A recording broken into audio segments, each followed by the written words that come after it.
বাংলাদেশের সুনামধন্য ও সুপরিচিত জেলা নোয়াখালী। দেশের দক্ষিণ পূর্বাঞ্চলে নোয়াখালী জেলার অবস্থান। এটি চট্টগ্রাম বিভাগের একটি সেরা জেলা।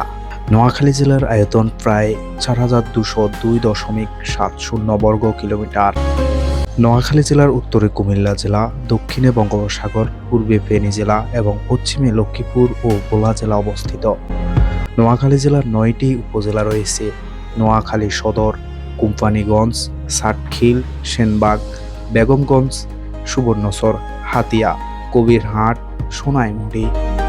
নোয়াখালী জেলার জনসংখ্যা প্রায় ৩১ লক্ষ। এখানকার প্রধান ভাষা বাংলা, তবে নোয়াখালী জেলার স্থানীয় ভাষা নোয়াখালীর আঞ্চলিক ভাষা। নোয়াখালী জেলার প্রাচীন নাম ভুলুয়া। নোয়াখালী সদর থানার আদি নাম সুদারাম। ইতিহাসবিদদের মতে একবার ত্রিপুরার পাহাড় থেকে প্রবাহিত ডাকাতিয়া নদীর জলে ভুলুয়ার উত্তর পূর্বাঞ্চল ভয়াবহভাবে প্লাবিত হয় ও ফসলি জমির ব্যাপক ক্ষয়ক্ষতি হয়। এই অবস্থা থেকে পরিত্রাণের উপায় হিসাবে ১৬৬০ সালে একটি বিশাল খাল খনন করা হয়, যা পানির প্রবাহকে ডাকাতিয়া নদী হতে রামগঞ্জ, সোনাইমুড়ি ও চৌমুড়ি হয়ে মেঘনা এবং ফেনী নদী দিয়ে প্রবাহিত করে। এই বিশাল নতুন খালকে নোয়াখালীর আঞ্চলিক ভাষায় নোয়া নতুন খাল বলা হতো। এর ফলে অঞ্চলটি এক সময়ে লোকের মুখে মুখে পরিবর্তিত হয়ে নোয়াখালী হিসেবে পরিচিতি লাভ করতে শুরু করে। নোয়াখালী ৯টি উপজেলা, ১০টি থানা, ৮টি পৌরসভা, ৯৩টি ইউনিয়ন, ৮৮২টি মৌজা, ৯৬৭টি গ্রাম ও ৬টি সংসদীয় আসন নিয়ে গঠিত। নোয়াখালী জেলার ৪,১৫৯টি মসজিদ, ৪৯৭টি ঈদগাহ, ১২০৫টি মন্দির ও মঠ আশ্রম, ৫টি বৌদ্ধ বিহার এবং খ্রিস্টান গির্জা রয়েছে।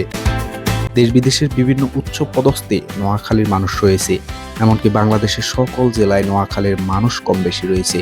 অনেকে মনে করেন চাঁদেও নোয়াখালীর মানুষ রয়েছে। নোয়াখালী জেলার যোগাযোগের প্রধান সড়ক ঢাকা নোয়াখালীর ৪ লেন মহাসড়ক এবং চট্টগ্রাম নোয়াখালীর ৪ লেন মহাসড়ক। সব ধরনের যানবাহনে যোগাযোগ করা যায়। নোয়াখালীর প্রতিটি উপজেলাতে অসংখ্য দর্শনীয় স্থান রয়েছে। নোয়াখালীর দক্ষিণাঞ্চল নদী ও সাগরে ঘেরা। নোয়াখালী জেলায় জ্ঞানী গুণী অনেক মানুষ রয়েছে, যাদের কারণে নোয়াখালী জেলা আরও বিখ্যাত হয়ে উঠেছে। নোয়াখালী জেলার মানুষের কাছে জনপ্রিয় খেলা হচ্ছে ফুটবল। এছাড়াও রয়েছে ক্রিকেট, হাডুডু সহ অসংখ্য গ্রামীণ খেলা। বাংলাদেশ প্রিমিয়ার লিগ বিপিএলে নোয়াখালী এক্সপ্রেস নতুনভাবে যুক্ত হয়েছে।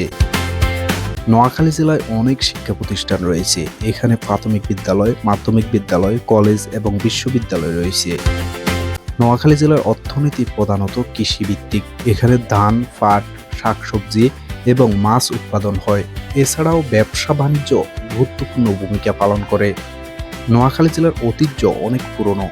এখানে অনেক প্রাচীন মসজিদ ও মন্দির রয়েছে। এছাড়াও এখানে বিভিন্ন উৎসব ও মেলা হয়ে থাকে।